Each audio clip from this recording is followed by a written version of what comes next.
ಆಕೆಗೆ ಮದುವೆಯಾಗಿ ಮಕ್ಕಳಿದ್ರು. ಆದ್ರೆ ಪರಪುರುಷನ ಮೋಹಕ್ಕೆ ಬಿದ್ದವಳು ಗಂಡನಿಗೆ ಗುಂಡಿ ತೋಡಿದ್ಲು. 9 ವರ್ಷದ ಹಿಂದೆ ಗಂಡನನ್ನ ಕೊಂದು ಆರಾಮಾಗಿದ್ಲು. ಮೊನ್ನೆ ರಹಸ್ಯ ಬಯಲಾಗ್ತಾ ಇದ್ದಂತೆ ಗಂಡನ ಕಳೇಬರ ಹೊರತೆಗೆದಿದ್ದಾರೆ.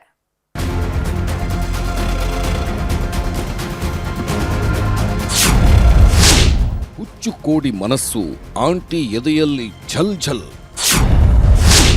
ತಲೆಗೇರಿತ್ತು ಪ್ರಾಯದ ನಶೆ, ಹರಿಸಿದ್ದರೂ ಕಾಮದ ಹೊಳೆ.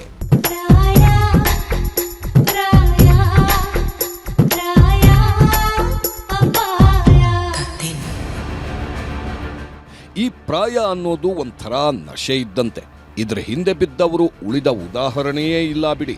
ಯಾಕಂದ್ರೆ ಗಾಂಜಾ ಗುಂಗಿನಲ್ಲಿದ್ದವರನ್ನಾದ್ರೂ ಬದುಕುಳಿಸಬಹುದು, ಆದ್ರೆ ಕಾಮ ಅನ್ನೋ ಮಾಯದ ಹೊಳೆಗೆ ಬಿದ್ದವರನ್ನ ಬದುಕುಳಿಸಿದ್ದು ತುಂಬಾ ಕಮ್ಮಿ. ಅಕ್ರಮ ಸಂಬಂಧದ ಪ್ರೇಮಪಾಶಕ್ಕೆ ಬಿದ್ದವರು ಒಂದು ತಲೆ ಉರುಳಿಸ್ಬೇಕು, ಇಲ್ಲ ತಲೆ ಕೊಟ್ಟು ಮಣ್ಣಲ್ಲಿ ಮಣ್ಣಾಗಬೇಕು. ಅದರಲ್ಲೂ ಈಗೀಗ ಈ ಅಂಕಲ್ ಆಂಟಿಯ ಚಿನ್ನಾಟ ನೋಡೋದಕ್ಕಾಗ್ತಿಲ್ಲ. ಮನೆ ಮಠ ಸಂಸಾರ ಅನ್ನೋದನ್ನೆಲ್ಲ ಮರೆತು ನಿಂತವರು ಮೋಹದ ಹೊಳೆಯಲ್ಲಿ ತೇಲಾಡುತ್ತಿದ್ದಾರೆ.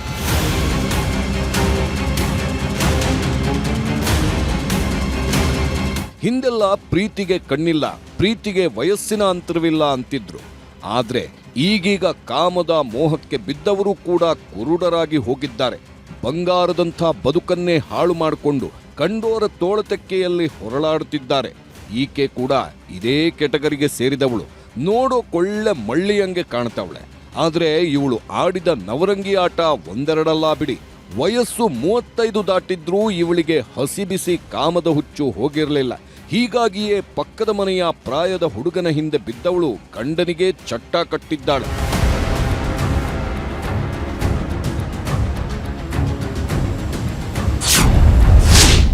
ಕೆಂಪು ಸೀರೆ ಕೋಮಲೆ ಗಂಡನಿಗೆ ಬೀಸಿದ್ಲು ಯಮಬಲೆ. 9 ವರ್ಷದ ಹಿಂದೆ ಚಟ್ಟ, ಈಗ ಹೊರಬಂತು ಅಸಲಿ ಸತ್ಯ. ಇವಳೇ ನೋಡಿ ಕೆಂಪು ಸೀರೆ ಕೋಮಲೆ. ಹೆಸರು ಶಾಂತಾಬಾಯಿ ಅಂತ. ಕಲಬುರಗಿ ತಾಲೂಕಿನ ಕಣ್ಣಿ ಗ್ರಾಮದ ನಿವಾಸಿ. ಬೀರಪ್ಪ ಅನ್ನೋರನ್ನ ಮದುವೆಯಾಗಿದ್ದವಳಿಗೆ ಗಂಡ ಅನ್ನಿಸ್ಕೊಂಡವ ಲೆಕ್ಕಕ್ಕೆ ಇಲ್ಲದಂತಾಗಿದ್ದ. ಒಂದಿಷ್ಟು ವರ್ಷ ಸಂಸಾರ ಮಾಡಿದವಳಿಗೆ ಸಿದ್ದು ಅನ್ನೋನ ಸಂಗ ಬೆಳೆದಿತ್ತು.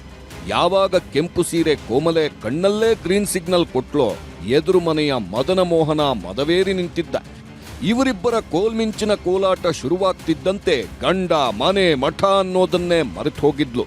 ಈ ವಿಷಯ ಗಂಡನಿಗೆ ಗೊತ್ತಾಗ್ತಿದ್ದಂತೆ ಕೆರಳಿ ಕೆಂಡವಾಗಿದ್ದ. ಇವತ್ತೇ ಕೊನೆ, ಇನ್ಮೇಲೆ ಇದೆಲ್ಲ ಕಳ್ಳಾಟ ನಡೆಸಿದ್ರೆ ಒಂದು ಗತಿ ಕಾಣಿಸ್ತೀನಿ ಅನ್ನೋ ಎಚ್ಚರಿಕೆ ಕೊಟ್ಟಿದ್ದ. ಯಾವಾಗ ಶಾಂತಾಬಾಯಿಯ ಸರಸ ಸಲ್ಲಾಪಕ್ಕೆ ಗಂಡನೇ ವಿಲನ್ ಆದ್ನೋ, ಚಟ್ಟ ಕಟ್ಟೋ ಪ್ಲಾನ್ ಮಾಡಿದ್ದಾಳೆ.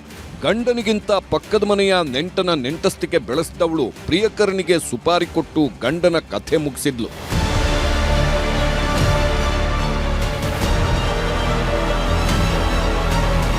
ಮಹೇಶ್ ಅನ್ನೋನಿಗೆ ಸುಪಾರಿ ಕೊಟ್ಟಿದ್ದ ಸಿದ್ದು ಯಾರೂ ಇಲ್ಲದ ಹೊತ್ತಲ್ಲಿ ಕಥೆ ಮುಗಿಸುವಂತೆ ಹೇಳಿದ್ದ. ಅದರಂತೆಯೇ 9 ವರ್ಷದ ಹಿಂದೆ ಬೀರಪ್ಪನನ್ನ ಉಸಿರುಗಟ್ಟಿಸಿ ಸಾಯಿಸಿದ್ರು. ಯಾವಾಗ ಗಂಡನ ಹೆಣ ಬಿತ್ತೋ, ಶಾಂತಾಬಾಯಿ ಹಸಿ ಹಸಿ ಕಥೆ ಕಟ್ಟಿದ್ಲು. ನನ್ನ ಗಂಡ ಆತ್ಮಹತ್ಯೆ ಮಾಡಿಕೊಂಡಿದ್ದಾನೆ ಅಂತ ಊರೋರನ್ನೆಲ್ಲ ನಂಬಿಸಿದ್ಲು. ಇದನ್ನೇ ಸತ್ಯ ಅಂದ್ಕೊಂಡಿದ್ದ ಕುಟುಂಬಸ್ಥರು ಅಂತ್ಯಕ್ರಿಯೆಯನ್ನೂ ಮಾಡಿ ಮುಗಿಸಿದ್ರು. ಅಷ್ಟೇ ಅಲ್ಲ, ಪೊಲೀಸರಿಗೆ ಯಾರೂ ದೂರು ಕೊಡದ ಕಾರಣ ಕೇಸನ್ನೂ ಕ್ಲೋಸ್ ಮಾಡಿದ್ರು. ಯಾವಾಗ ಬೀರಪ್ಪ ಕಣ್ಮರೆಯಾದ್ನೋ, ಸಿದ್ದಪ್ಪ ಹಾಗೂ ಶಾಂತಮ್ಮನ ಪ್ರೇಮದಾಟ ಮಿತಿಮೀರಿ ಹೋಗಿತ್ತು. ಹೇಳೋರಿಲ್ಲ ಕೇಳೋರಿಲ್ಲ.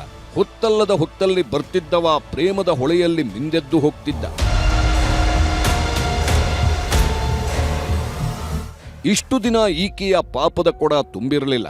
ಹೀಗಾಗಿ 9 ವರ್ಷದಿಂದ ಆರಾಮಾಗಿ ಓಡಾಡಿಕೊಂಡಿದ್ಲು. ಆದ್ರೆ 15 ದಿನದ ಹಿಂದೆ ವಿಡಿಯೋ ಒಂದು ವೈರಲ್ ಆಗಿತ್ತು. ಗಂಡನಿಗೆ ಸುಪಾರಿ ಕೊಟ್ಟು ಕೊಲ್ಲಿಸಿದ್ದ ಶಾಂತ ಹಂತಕರಿಗೆ ಹಣ ಕೊಟ್ಟಿರಲಿಲ್ವಂತೆ. ಇದೇ ವಿಷಯವಾಗಿ ಶಾಂತಾಬಾಯಿ ಜೊತೆ ಮಹೇಶ ಗಲಾಟೆ ಮಾಡಿದ್ದ. ಯಾವಾಗ ಈ ವಿಡಿಯೋ ವೈರಲ್ ಆಯ್ತೋ, ಊರಲ್ಲೆಲ್ಲ ಪುಕಾರು ಶುರುವಾಗಿತ್ತು. ಕೊಲೆಯಾದ ಬೀರಪ್ಪನ ಸಹೋದರನಿಗೂ ಅನುಮಾನ ಕಾಡುವುದಕ್ಕೆ ಶುರುವಾಗಿದೆ. ವಿಡಿಯೋ ಇಟ್ಕೊಂಡು ಸೀದಾ ಪೊಲೀಸ್ ಠಾಣೆ ಮೆಟ್ಟಿಲೇರಿದ್ದಾನೆ. ನಮ್ಮ ಸಹೋದರನ ಸಾವಿನ ಹಿಂದೆ ಅನುಮಾನ ಇದೆ ಅಂತ ಕಂಪ್ಲೇಂಟ್ ಕೊಡ್ತಿದ್ದಂತೆ ಪೊಲೀಸರು ಆರೋಪಿಗಳನ್ನ ಎತ್ತಾಕೊಂಡು ಹೋಗಿ ಬಿಸಿ ಮುಟ್ಟಿಸಿದ್ರು. ಆಗಲೇ ನೋಡಿ 9 ವರ್ಷದ ರಹಸ್ಯ ಬಿಚ್ಚಿಕೊಂಡಿದ್ದು. ಇದೀಗ ನ್ಯಾಯಾಲಯದಿಂದ ಅನುಮತಿ ಪಡೆದ ಪೊಲೀಸರು ಶವವನ್ನ ಹೊರಗೆತ್ತಿ ಪರೀಕ್ಷೆ ನಡೆಸಿದ್ದಾರೆ.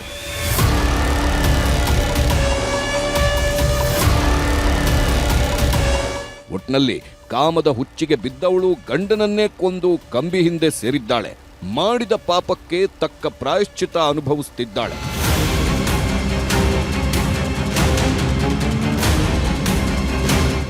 ಅರುಣ್ ಕುಮಾರ್ ಕದಂ, ನ್ಯೂಸ್ 18 ಕಲಬುರಗಿ.